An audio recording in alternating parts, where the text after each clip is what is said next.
네, 안녕하세요, 여러분. 저는 지금 카이스트 산업 및 시스템공학과 건물에 나와 있는데요.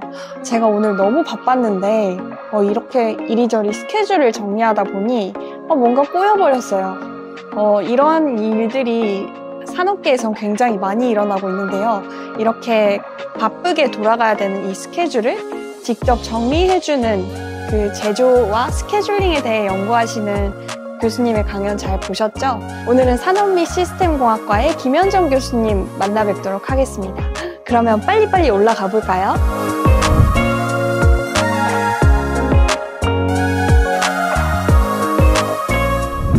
여러분들 제조와 스케줄링 관련해서 아주 흥미로운 강연 해주셨던 카이스트 산업 및 시스템공학과의 김현정 교수님 기억하시나요? 그러면 오랜만에 뵙는 교수님과 이제 대화 한번 나눠보도록 할게요. 네, 교수님 안녕하세요. 네, 안녕하세요. 네, 시간이 좀 흘렀는데 별일 없으셨는지. 네, 방학이 돼서 네. 그래도 마음만은 여유롭게, 몸은 바쁘지만 열심히 연구도 하고, 예, 교육도 하고, 네. 교육도 하고 계시는군요. 네, 학생들 이제 교육도 하고, 그래서, 네. 저도 석사가 되고 나서 처음 방학을 맞이하는데 정말 방학 같은 느낌이 안 드는 그렇죠. 것 같아요. 어차피 매일 똑같이 출근하고, 네, 똑같이 맞아요. 수업만 안 듣고. 네, 네, 그래서 뭐 같습니다. 휴가라도 한번 다녀와야 되는데 이제 날씨가 또 너무 비도 많이 오고 그래서 그렇죠. 그런데 그러면 이제 학생들이 올려주신 다양한 질문을 교수님께서 또 보셨을 것 같아요. 네. 그래서 교수님께서 뽑아주신 질문들을 왜 우수 질문으로 선정하셨는지 한번 여쭤보도록 할게요. 네. 사실은 제가 지금 저희 연구실에서 연구하고 있는 그런 비전과도 조금은 유사한 부분이 있어서, 네. 이런 생각을 했다라는 거에 조금 놀랐고요. 그러니까 사실은 이제 점점 이제 스케줄링 알고리즘이나 AI 등등이 좀 복잡해지고, 제조 시스템도 복잡해지고 있는데, 그러다 보니까 그런 복잡한 시스템을 잘 운영을 하기 위해서 저희가 또 새로운 알고리즘을 계속 개발을 하고 있어요. 근데 이제 언제까지 개별 시스템에 맞는 개별 알고리즘을 우리가 개발을 해서 써야 하는가에 대한 이제 질문이 있거든요. 그래서 저희 연구실에서도 사실은 비전으로 갖고 가는 게 이 세상의 모든 스케줄링 문제를 풀 수 있는 방법론을 개발할 수 있을까? 였어요, 사실은. 네. 그래서 그걸 위해서 여러 가지 이제 연구를 좀 하고 있는데, 그것과 좀 되게 맞닿아 있는 질문인 것 같아서, 예, 그래서 이런 생각을 또 했구나, 기특하네, 이런, 예, 그렇게 생각을 했습니다. 네. 역시 이런 반짝이는 아이디어는 네. 어린 학생들이 제시하는 네. 경우도 좀 있는 것 같아요. 네, 네. 근데 저도 이렇게 스케줄링 관련된 내용들이 복잡해질수록 서로 다른 이론들이 생겨날 맞습니다. 거라고 생각했는데 결국은 그걸 하나로 통일해서 하나만으로도 다 적용 가능한 그런 기술을 만드는 게 교수님 연구실의 비전이라고 합니다. 그래서 사실은 실제 제조 현장에서는 이제 학생들이 질문을 한 것처럼 사실은 뭐 예측할 수 없는 일들이 많이 일어나는데요.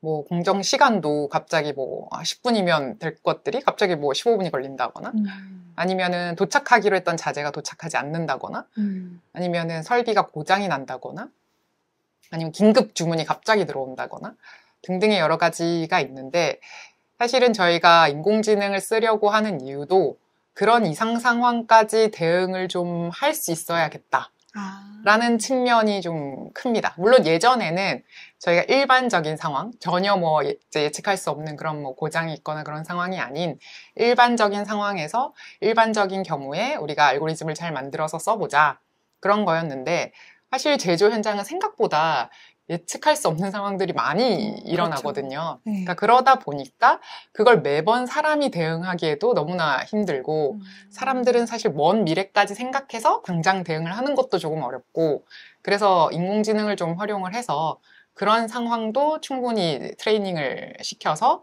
대응할 수 있도록 하는 게 사실은 목표입니다. 그래서 학생들이 역시 이제 제조에서 여러 가지 상황들을 고민을 했고, 그럼 그런 상황에서 어떻게 쓰일 수 있지라는 걸 생각했다라는 측면에서 전 좋은 질문이라고 생각을 했습니다. 사실 뭐 이런 제조업계에서는 5분, 10분이 굉장히 작은 숫자처럼 보여도 이게 전체 프로세스를 생각했을 때는 많은 큰 영향을 미칠 수 있으니까 이런 질문이 되게 중요한 질문이라고 저도 생각이 되네요. 그래서 이 질문도 일단 디지털 트윈에 대해서 뭔가 잘 이해를 한 것 같고 또 충분히 일어날 수 있는 일에 대해서 고민을 한 것 같아서 저는 좋은 질문이라고 생각을 했고 근데 사실 디지털 트윈이라는 게 어떤 목적을 가지고 보통 만들어지게 되는데요. 그러니까 디지털 트윈의 목적이 뭐냐에 따라서 사실 좀 다를 것 같습니다. 그냥 일반적인 상황에서 우리가 이렇게 생산을 하면 앞으로 몇 개를 만들 수 있다를 예측하고 싶다거나 네. 아니면 제품의 품질이 어떻게 될 거다. 전반적인 이제 공장의 운영을 위해서 만들어진 디지털 트윈이라고 하면 사실은 이런 이제 예외 상황을 대처할 수는 없습니다. 그러니까 자연재해 같은 어떤 문제가 생겼고 그랬을 때 어떻게 해야 하지? 라는 그 용도에 적합하지는 않죠. 근데 저희가 디지털 트윈을 만들 때 이제 그 목적을 뭘로 할 거냐인데 자연재해 같은 경우가 충분히 이제 일어날 수 있고 그로 인해서 이제 발생할 수 있는 문제점들이 좀 있을 수가 있는데 예를 들어서 저희가 이미 만들어 놓은 물건에 문제가 생길 수도 있는 거고 자연재해로 인해서요? 아니면 도착하기로 했던 자재가 도착을 하지 않을 수도 있는 거고 아니면 공장 자체가 정말 파손이 될 수도 있는 거고 사실은 여러 가지 시나리오가 있잖아요. 근데 이제 뭐 말씀드렸던 갑자기 이제 재고에 문제가 생겼다거나 자재가 도착하지 않는다거나 그런 상황들은 사실은 어느 정도 예상을 해서 그러니까 인공지능이나 디지털 트윈으로 여러 가지 시나리오를 좀 테스트해 볼 수 있습니다. 그러니까 예를 들어서 지금 자재가 도착하지 않았다.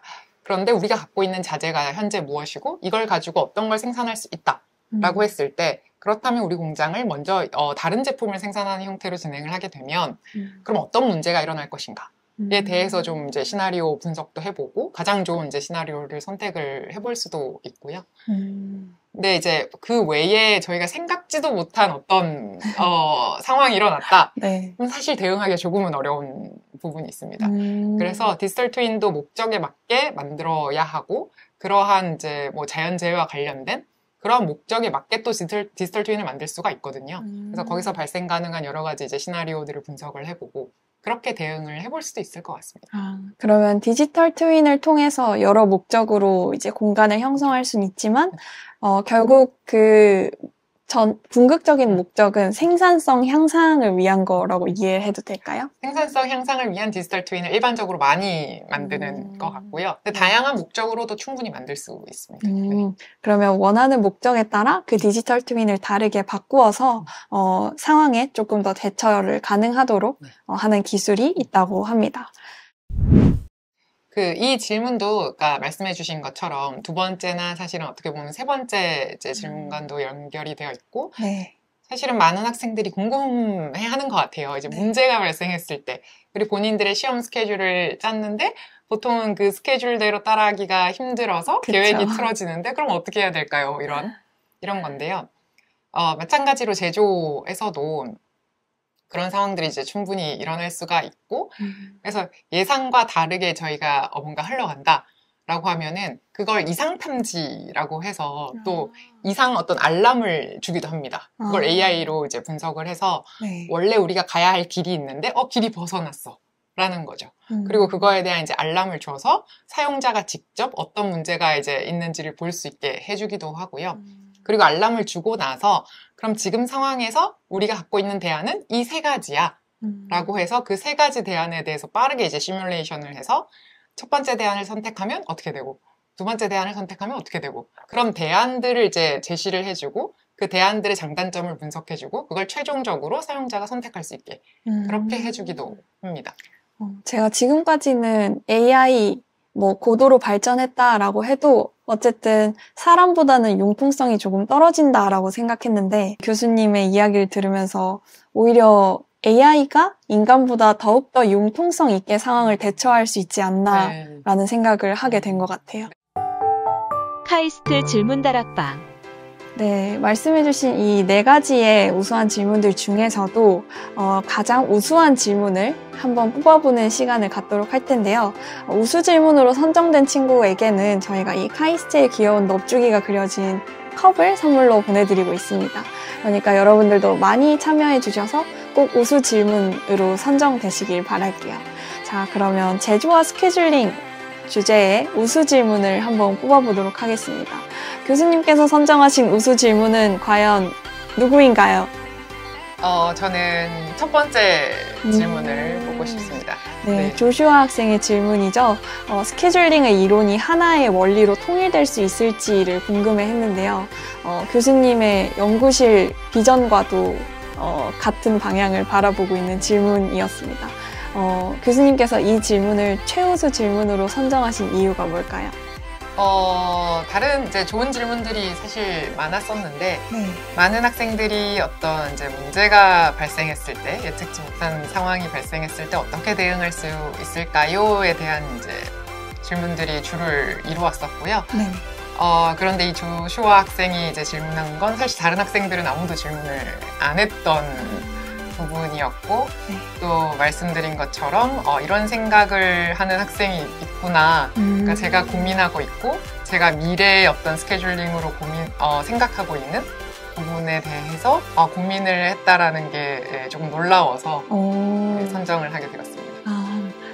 이렇게까지 연구와 비슷한 질문을 한 친구는 없었던 것 같은데 계속해서 수학과학에 관심을 가지고 꿈을 향해 나아가면 훌륭한 연구자가 될 수 있지 않을까 하는 생각도 드네요.